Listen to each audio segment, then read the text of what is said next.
You first need to understand how the business process is operating, what's the different steps in it, what's the different variants, how it works in a usual way, how it behaves in an unusual way. Once we map those processes in an automatic way, by the way, automatically, like an X-ray vision of processes, we then discover the gaps. We then discover the exposures within those processes. Because if you understand how a thing works from end to end, then you are able to say, okay, when it doesn't work well, why did that happen? This episode is brought to you by Green Skies Analytics, an audit analytics service provider that works with internal audit departments that have data analysts and are still frustrated with trying to make analytics actually work, aren't getting the expected ROI, who can't break through the communication barrier between the analyst and the audit team, and those that need experienced direction for an audit analytics strategy and process. Those that feel like they've wasted time and money on trainings, aren't getting the value they want, not prioritizing the highest risk areas for the organizations, or have projects that seemingly never get completed. Do you deal with any of that? If you do, go to the show notes of this episode and click the Green Skies Analytics link, or go to greenskiesanalytics.com to schedule a call and understand how Green Skies Analytics makes analytics actually work for internal audit. This episode is brought to you by Datricks. Finances are the pulse of enterprises, yet their integrity is exposed to human errors, non-compliance, and fraud that can cause a 5% loss to the organization. That's pretty crazy, right? Datricks is an autonomous solution that enables finance leaders to eliminate these vulnerabilities, transforming businesses from a state of exposure into a beacon of financial integrity. Its financial integrity platform achieves this through autonomous process discovery, which, without needing any input, continuously analyzes financial processes to understand business context. Integrity exposure detection uses AI and machine learning to identify problems and anomalies across all business areas, analyzing them in real time within the context of financial processes. And integrity intelligence, which gives finance leaders a comprehensive control tower to understand the overall financial health of their organizations and see the issues that matter. With airtight financial integrity, CFOs boost their bottom line, improve working capital, and confidently scale financial processes, vastly increasing their contribution to the growth of their organizations. To learn more, please visit datricks.com. Hello, everybody, and welcome to another episode of the Audit Podcast. I'm your host, Trent Russell, and today on the show, we have Haim Halpern. He is the co-founder and CEO of Datricks, which, if you listen to the pre-roll, you are very well familiar with Datricks. But if not, it's an innovator in AI-powered risk mining. Very cool tool if you haven't looked at it. Haim's held key leadership roles in companies providing solutions for finance, audit and compliance, and cybersecurity. Before founding Datricks, Haim co-founded ExactSoft, which is an SAP consulting firm, grew it to 400 consultants before being acquired by One Group. And this is what we probably could have just done this as the intro, and you guys would have gone, yep, Haim sounds super cool. Let's listen to this. Haim served in the Israel Defense Forces Center of Computing and Information Systems. I thought that was awesome. Some of the things that we hit on during the show, though, trends that we're seeing in analytics and AI for internal audit. If you're a habitual listener to the show, you know we have some kind of standard questions we ask everybody just to kind of get to know the guests a little bit more. We have a new one, and Haim is the first guest that we've asked this question of. I'm not going to tell you what it is. So continue to listen to find out. I think it's something that we all need to ponder very philosophically as we go about our email communications. We also ask a lot of guests who are CAEs, hey, I'm sure you know the audit, role really well. What advice would you give so that we can develop stronger executives who are also auditors? So rather than CAEs, hey, we want an executive who is also an auditor. And given that we have a CEO on the show in Haim, we asked for his advice to pass along to current and or aspiring CAEs. And I got to be honest, I asked Haim this. We ask a lot of the guests before we come on the show and do the recording, like, hey, what are you especially passionate about? What kind of topics do you want to make sure we hit on? And Haim said, detecting, protecting, and mitigating risk for enterprise companies. And I went, sounds like a pretty typical CEO answer. But when you're a founder of your own company, what you're passionate about is exactly that. And I think you will definitely hear it from Haim as he talks about his passion in detecting, protecting, and mitigating risk for enterprise companies. Like, that's a very real statement for him that I think, again, that you're going to hear through his emotion and through the way he talks about that. And so when I was talking to Haim off air before we did the recording, he said Datricks allows organizations to be audit ready all the time. And I went, that sounds super cool. I like the way that sounds. Let's make sure to talk about that on the show. And so we go into that as well. And then lastly, we talk about how Datricks and Haim and team are really helping CAEs get a real-time picture of risks in their processes. And so we talk about exactly how they are doing that. With that said, I really enjoyed doing this one. Thanks a lot, Haim and the Datricks team for coming on. Here we go. All right. What is in your either your internet browsing history or your ChatGPT history, Claude, Llama, any of the LLMs right now? What's going on in your world outside of maybe work? Well, I started a new hobby, and it's called epoxy resin creations. I thought of, how can I connect something new with something old? And I had a very old switchblade collection, which I didn't want to throw away. So I thought, why not make a table out of it? And so I just started to learn how to do that, how to mix the right amount of epoxy resin, where not to do it, right? Like how it won't catch dust and how wind affects it and everything. So I learned how to do it. And then it's really cool. I created like a large table out of switchblades, which is great. I've seen this twice now. It's kind of become a somewhat internet famous. It's on Reddit. So if anyone wants to look into it, you can, but you probably don't even have to attach Reddit to the search there. But it's a hot dog encased in resin, and it's basically every month or so, whoever made it will take a picture to see if it's basically moldy and gross on the inside. So that's been about the extent of mine. And then the other day, actually, a week or two ago, I saw someone at some pizza place. I don't even know where it was, but they encased a pizza in there, and then they leave that hanging outside so that there's like a legit fully cooked pizza in the resin that's sitting outside. So maybe it is interesting. It's interesting to try food inside epoxy resin. Haven't tried that yet, but sounds interesting. Yeah, throw some food in there, and then tell us how that's going. We could do a monthly podcast update. Whatever your food item is, we'll get the pictures and get them posted. All right. Outside of that, what are you seeing in terms of trends with AI and analytics in general? Maybe we can stick just internal audit if we want to, but there's a lot going on. It changes extremely fast. It is pretty difficult to keep up at times. But what are you guys seeing? Well, you said it. It's so hard to keep up with all the changes and all the technology advancements that are made. What we decided to do and implement is a strategy that says run fast, break things, use as much as possible. Don't overcook. Don't overcook it. Don't analyze to death. So basically use AI as much as possible, as often as possible, but for the right reason. And don't just use AI for AI. So for example, if you want to reduce the heavy load of, audit reporting and audit creation and copy pasting of findings, use AI to do that. Feed it with your latest audit reports and have it create the next one.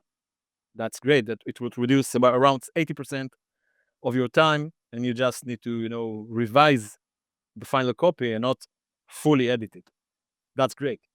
Use AI to create user stories around risks for internal auditors. That's even better, right? You can train your new auditors, you can better understand risks, and use AI to do that, and that's great. But don't just use AI for the sake of using AI to try to find anomalies, because then you might end up looking at the wrong things at the wrong places.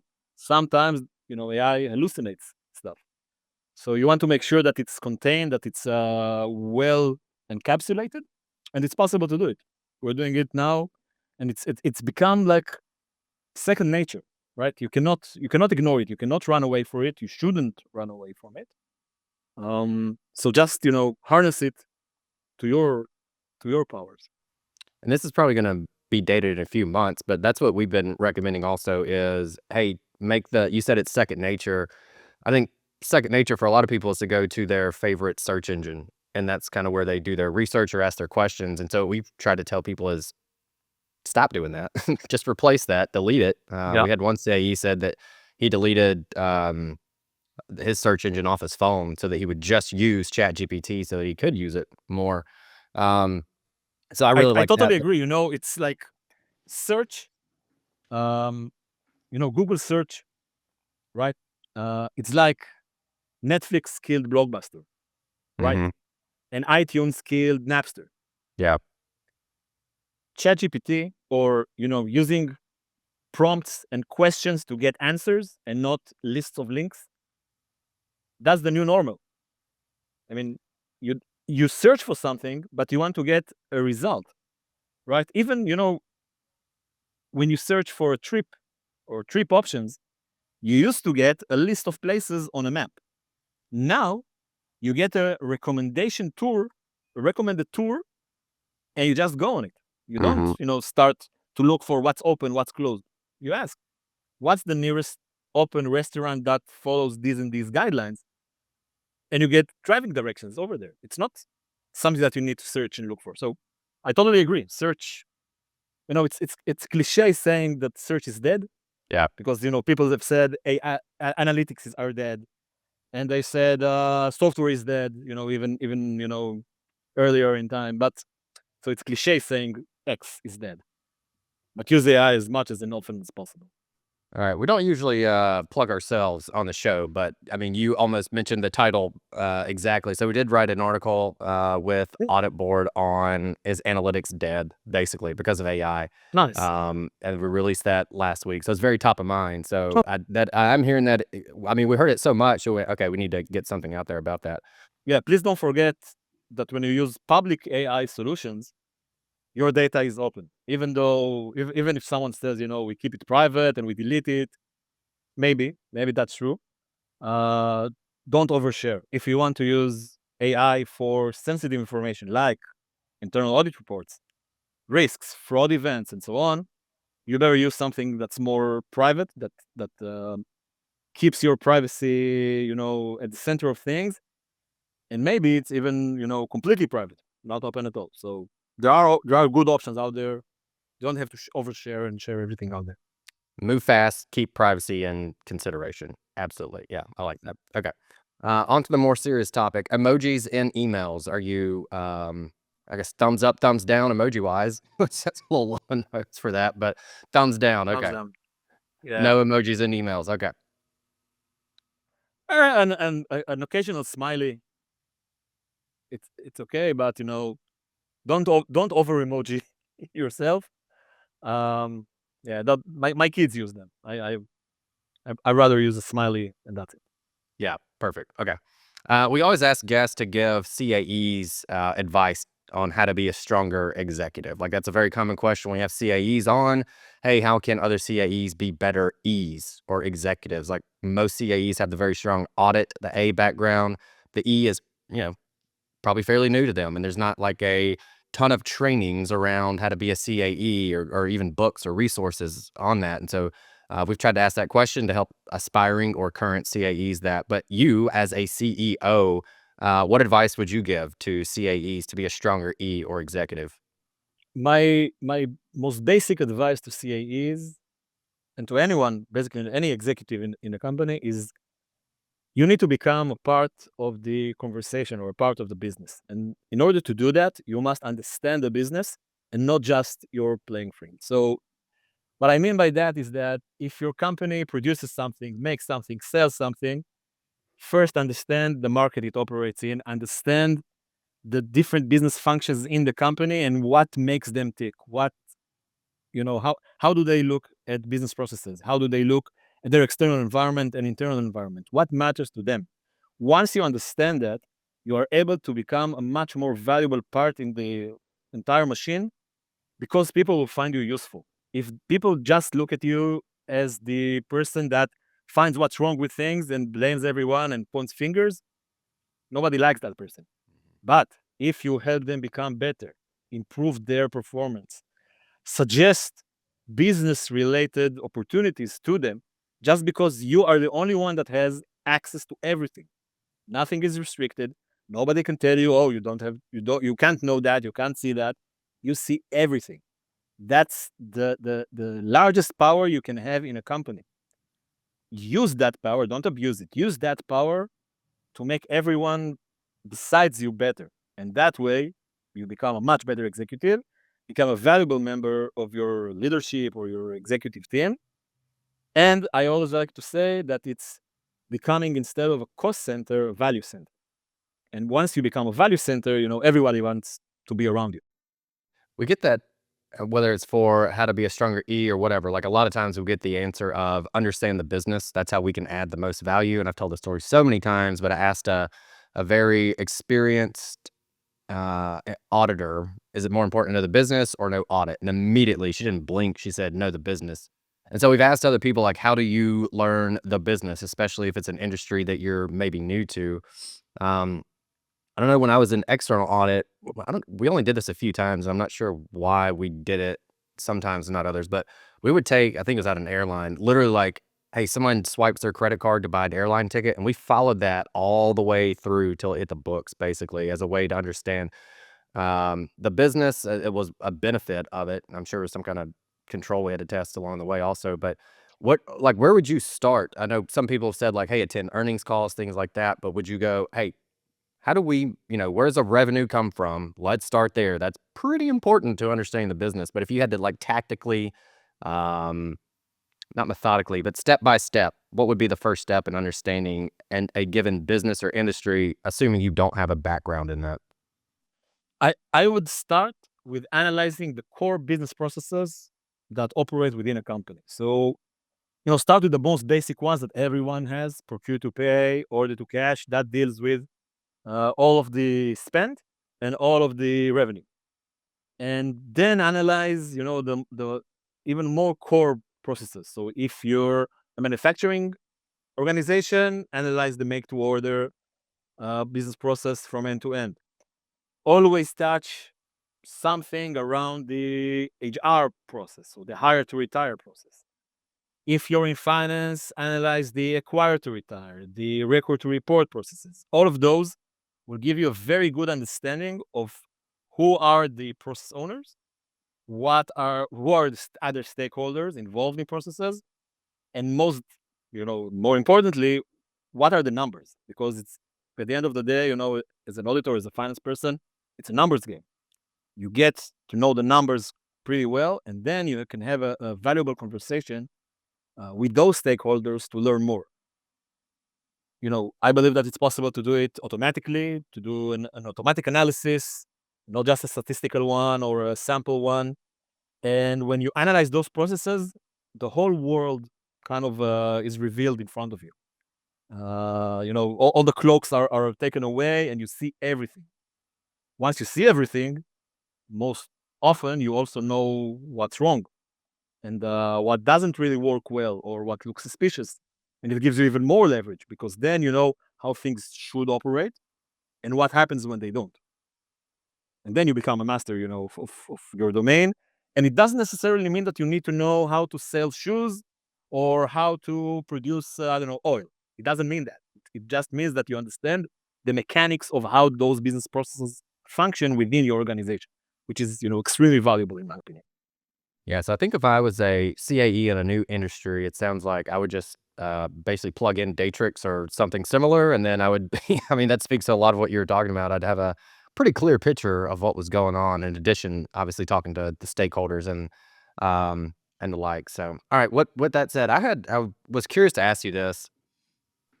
We've had a few CAEs hit us up and say something to the effect of, not exactly, well, one literally said this, but they said, hey, my CEO said, go do AI, or like, go use AI, without a ton of direction or really maybe even an understanding of why.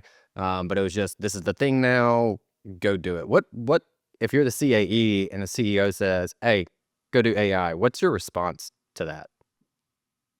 First of all, no problem. I do Mm, what the CEO says. But yeah. being serious for a second, um, as I said before, using AI in audit makes a lot of sense if you use it responsibly and in the right places.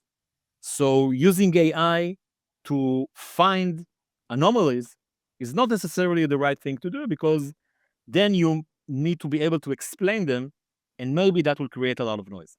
However, if you do find risks, do find anomalies, and then you use AI to better explain them, to create a user story behind them, to make prioritization of all the alerts you get, that makes more sense. If you use AI or LLMs to write an audit report based on the latest financial statements and the latest audit reports as templates, copy pasting in automatically the latest findings and the mitigation plans and everything you would have done manually anyway, and just use AI because it understands the context and it has a very good document editing capabilities, then that's a good use of AI. If you want to use AI, for example, and integrate it into your enterprise copilot function, and then use your AI to answer risk-related questions like, who are my top 5 most dangerous vendors and why? Oh, by the way, this vendor is okay, I know them. Give me the sixth one or the second best one, and have a conversation around that. That's a good use of AI. And it's possible to do it in a very straightforward way today. But don't overuse it. Don't think for a second that you can wave a magic wand and say, oh, AI will find all of my risks and save all my. No, it doesn't work that way. Right. I like the way you put that, dangerous vendors. I have not thought about that, but that's an interesting prompt, because I wonder what they would interpret dangerous as, and then that answer versus give me maybe the riskiest vendors or something, like something like that. But dangerous, that's really interesting. I don't know. If for those that are doing any kind of analysis like that, I would love it if someone has done something similar and come back and share any results. I think that's fascinating. I can give you an optional result to this type of prompt.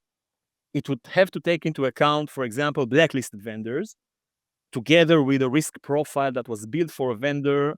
Let's say if it hasn't been used for the past year and a half, so Right. 18 months of no POs, and now suddenly a surge of POs, or if it had multiple small invoices or predated invoices, or suspicious activities that raise the risk profile. Combine that with a blacklisted, I don't know, government data set that says that this vendor has been blacklisted for, I don't know, supporting terrorism. That's a dangerous vendor. Maybe if you're concerned about ESG, then integrate into the data set also their ESG rating, right? If they're a green vendor or not. Add that to the mix. There's so many options, and when you open, when you open it up, there are so many options that bring actual value, because otherwise you would have to search for them, right?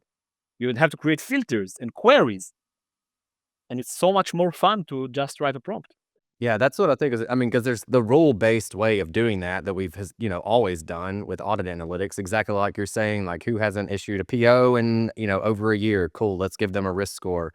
Or if they're like the top vendor, or they have an average of $1,000 a transaction, and now we see one that's 20,000 or something like that. Like you can build those rules in, and we've always done that. And then you kind of score each one and go, okay, this vendor got a risk score of 157. This one got 282. This is the highest one. Let's go look at the one with a 282 score. But just to throw, somewhat flippantly, I'm saying this, like just throw the data in and ask it which one's the most dangerous. I'm gonna read this directly, at least, because I asked you, and we ask a lot of guests this, like, what are you passionate about?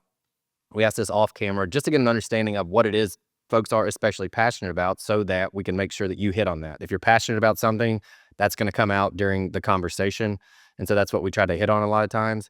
And I asked you this, and at first I think people are going to go, that's a company line. I don't really believe it. I know I've talked to you enough to know that it's not a company line. And it is your company. And so like, this is you. I mean, this is what you're passionate about. So when I asked you, you said you're passionate about detecting, protecting, and mitigating risk for enterprise companies.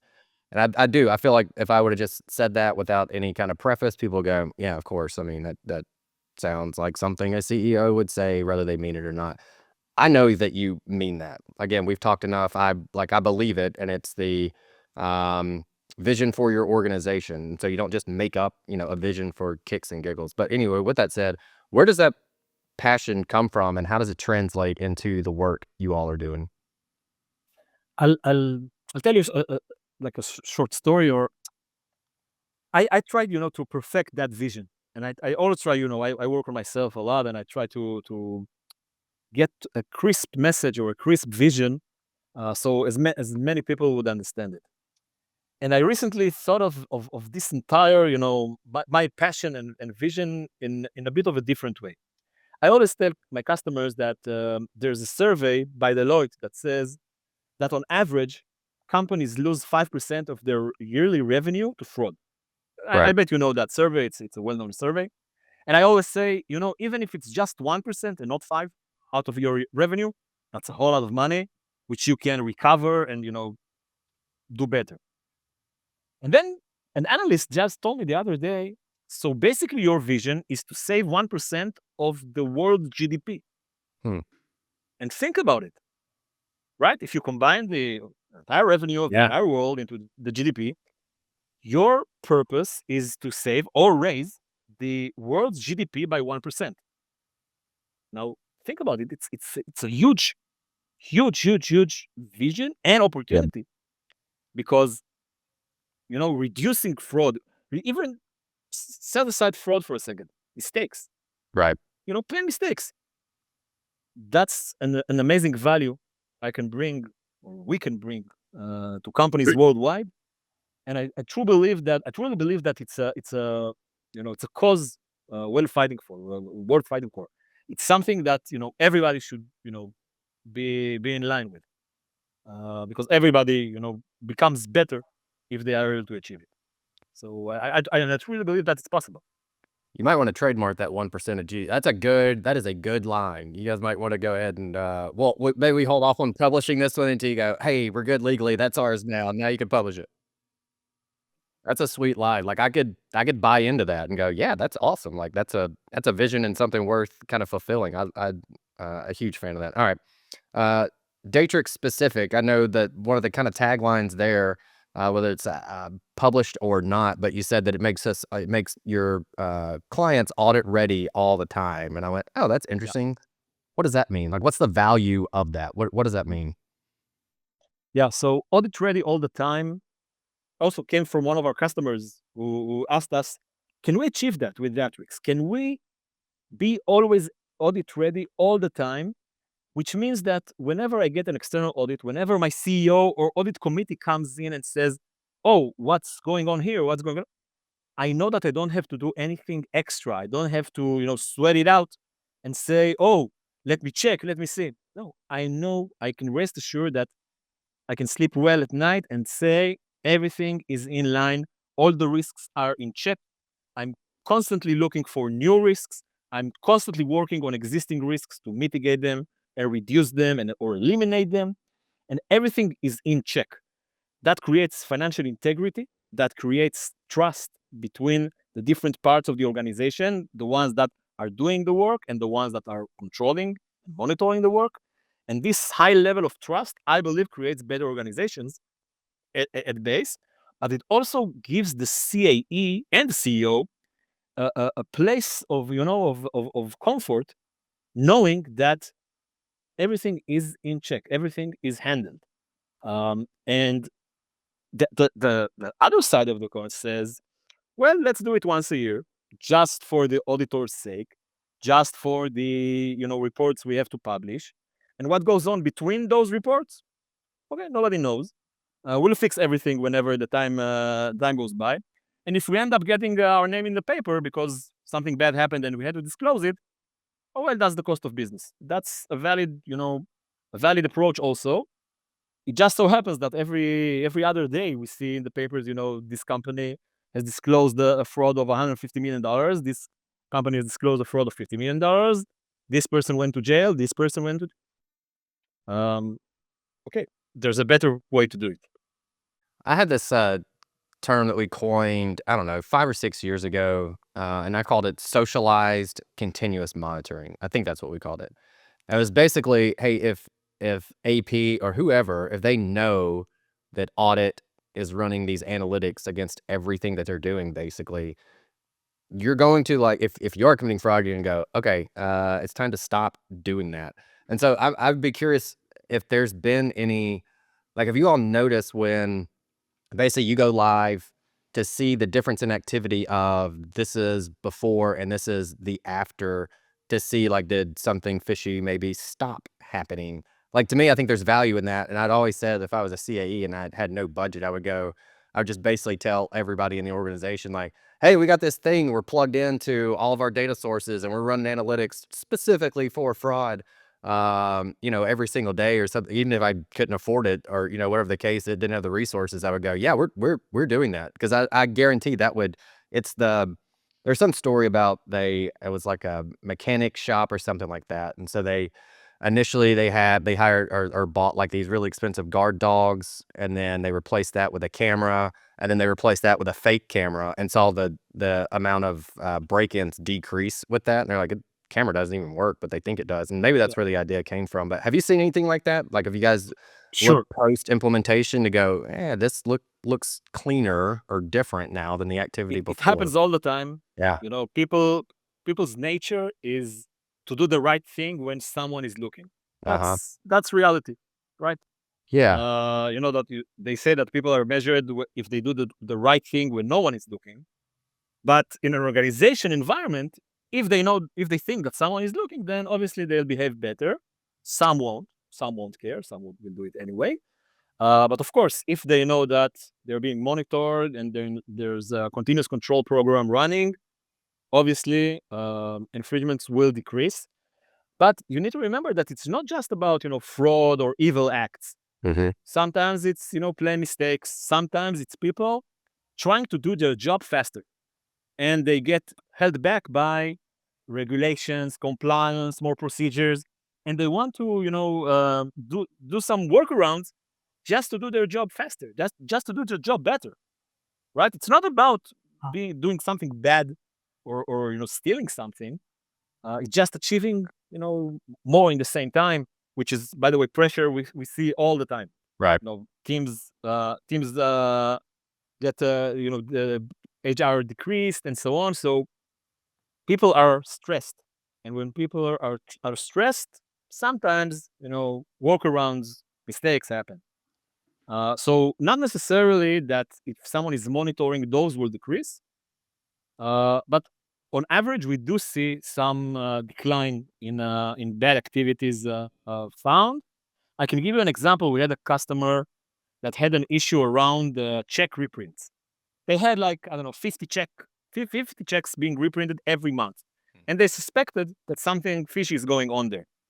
Always the excuse was the check printer wasn't aligned and there was no ink in the printer or something like that. So they just issued a new procedure saying that if you reprinted the check, you must send a photo of the torn up check, the bad print check, to the manager that is in charge of it. So the first month they got 30 photos, and then nothing. And all of a sudden, all the check printers in the company started working fine. Right. Yeah. There was always ink, and everything was okay. They just found, by the way, another way to do whatever they did. But anyway, I totally agree. If you put in fake surveillance cameras, crime decreases. That's a fact. I'm reading this. It's timing's always interesting. I feel like serendipitous or otherwise. I don't know. But I'm reading this. I've been reading biographies this year, and some on Marcus Aurelius. He was the Roman ruler and famous Stoic. And I'm hardly a Stoic, but there's lessons sprinkled in throughout there. And one of them was basically act as if a mentor or someone you respect and look up to in any given space is with you kind of constantly and and then you think about that. And so like if you're at the gym and you think about I don't know if there's a fitness person, Instagram influencer that you look up to, aspire to be, and you go, I really don't want to do cardio today, and you go, well, what if they were here right now with me? I would be more willing to do cardio. And so I think I don't know, I thought it was interesting. I was literally reading that this morning, that bit, and it was kind of like, all right, just assume Marcus Aurelius is with you all the time. That's a lot of pressure. Like, I don't know if I could, like one of the most famous Stoics and leaders of all time. That's, I guess if they were on my shoulders the entire time, certainly the discipline would increase. So anyway, I appreciate that. All right. As I start to close it out, I know that what you all do at Datricks, you do allow CAEs, internal auditors, to get a real-time picture of risks in their process. How are you doing that, though? Like, what does it actually look like? Talk about Datricks a little bit, if you could. Sure. So at Datricks, we believe that in order to understand risks and discover them in the right way, you first have to understand the business process. Exactly as I said, if you want to be a better executive, you need to understand what's your business like. The same goes to audit. You first need to understand how the business process is operating, what's the different steps in it, what's the different variants, how it works in a usual way, how it behaves in an unusual way. Once we map those processes in an automatic way, by the way, automatically, like an X-ray vision of processes, we then discover the gaps. We then discover the exposures within those processes. Because if you understand how a thing works from end to end, then you are able to say, okay, when it doesn't work well, why did that happen? So with every exposure, we immediately see the root cause because we understand the entire process context, and we are able to capture the dollar amount and the level of exposure, the severity of it and everything. And it's not just like other, event-based fraud detectors that have just the event data to rely their opinion on. We have the entire process context. So we first analyze how the business operates, and then find the exposures. Everything is done automatically, by the way, with a lot of built-in content, with a lot of tweaks to eliminate false positives, to be right, on the money, and not take care of the small stuff. Let you focus on the real important risks, because we are also aware that you don't have too much time on your hand, right? As an auditor, time is of the essence, and you must be able to focus on the riskiest areas the most. I said riskiest vendors. It goes to any type of risk we find. Handle the most important ones first.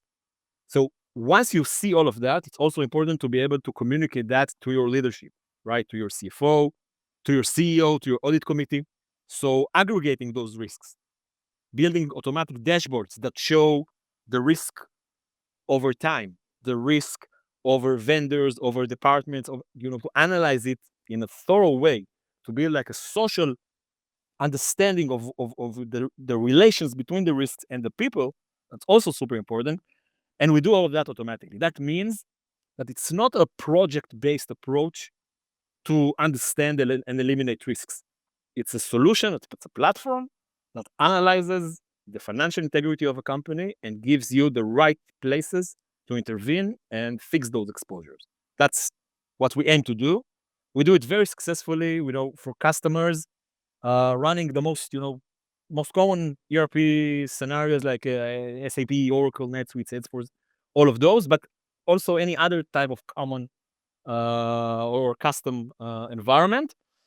In the most common ones, it's fully automatic. In the custom ones, it may need some help, some alteration, but it's also super fast.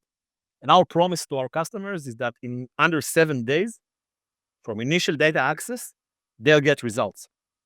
Maybe it's not 100% results. Maybe it's just 80 or 90%. But it's actual results with actual value, super fast. That proves that, it's not a consulting gig. It's a fully automatic platform. Haim, thanks for coming on. I think what you guys are doing is fantastic, and it's kind of been a solution and that had been looking for when I first started doing analytics. I was like, hey, it'd be cool if this thing existed, and you have built that thing. So anyway, with that said, I do want to give you the floor. Any closing thoughts, anything you want to leave the audience with? Well, Trent, my motto in life is be good, do good, and good things will happen to you. And I think that's a very, I think relevant statement in today's environment. So I'll just leave you with that.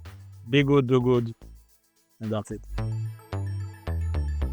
Hey everyone, thank you very much for listening to this episode of the Audit Podcast. Whatever platform you're listening on right now, I'm sure there's a subscribe button somewhere, so please hit the subscribe button there. If you're listening through iTunes or Spotify, feel free to go give us that 5-star rating. It only took me about 16 seconds to give myself a 5-star review, and it really helps to get future guests to come on the show, so we'd really appreciate that. Lastly, be sure to check out the show notes and follow us on all our social media channels on Instagram, on LinkedIn, and on TikTok. Also, if interested, please sign up for our weekly newsletter from the Audit Podcast. Thank you all. Have a great one.